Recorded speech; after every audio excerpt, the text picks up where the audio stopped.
So Warlord, what's the big problem with Warlord? Warlord's been in a funny state where you see at ultra top tier play, the out of lock crashing charge is super good. So Warlord players in tournaments at top tier are playing this weird out of lock game in duels.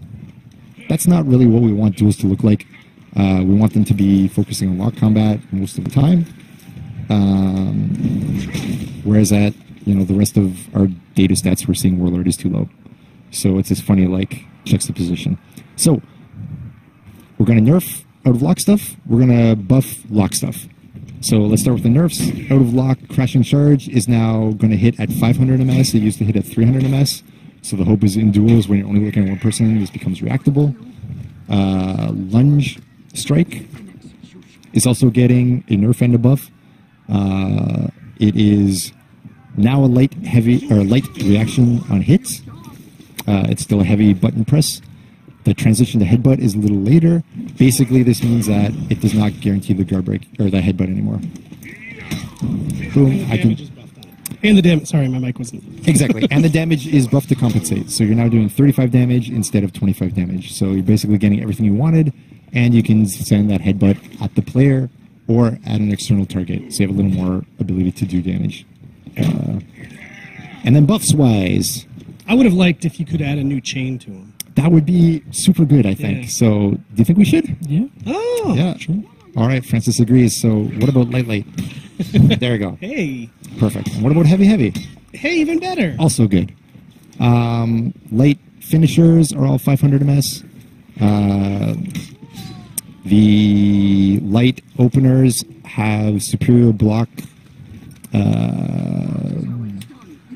On a successful superior block, I've heard light attacks now gain the unblockable property. And do more damage. Yeah. Thank you very much, Eric. 29 up from 17, and the side one is 25 up from 15. That's a healthy damage buff. Exactly. So this is a viable alternative to parrying, depending on what kind of attack is incoming. So that's a good thing. Heavies, it's another case where it was very high. We nerfed it. It's a bit too low. So we're bringing it back to that middle spot. Top heavy opener is 30. Side heavy opener is 35. Top heavy finisher is 35. Side heavy finisher is 40. So everything got a bump by 5 damage.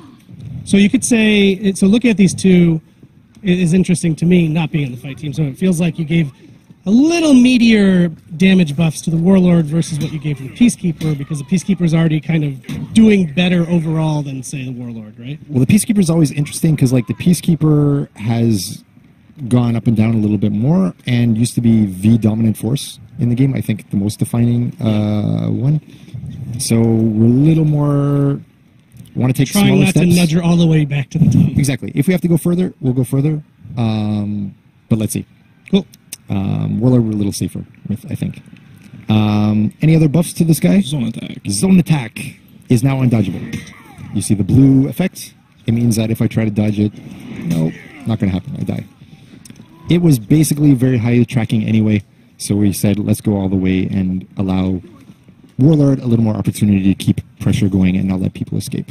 Let's not forget about the full block stance. Full block stance is another one. It used to have a 4-second stamina penalty. Like you would not regen stamina again for 4 seconds after you enter it. That's super annoying. So you enter it, you release, you regen your stamina. Beautiful. All good. Entering is now also 10 stamina, down from 15. We think this is okay because the big penalty is that once you go in, you're going to get guard broken if you're in that stance. And you can't do anything about it anyway. So that's a worse penalty than stamina. Cool. And that's Warlord. Great. So we're really hoping lock combat starts to work and starts coming back to relevance with that.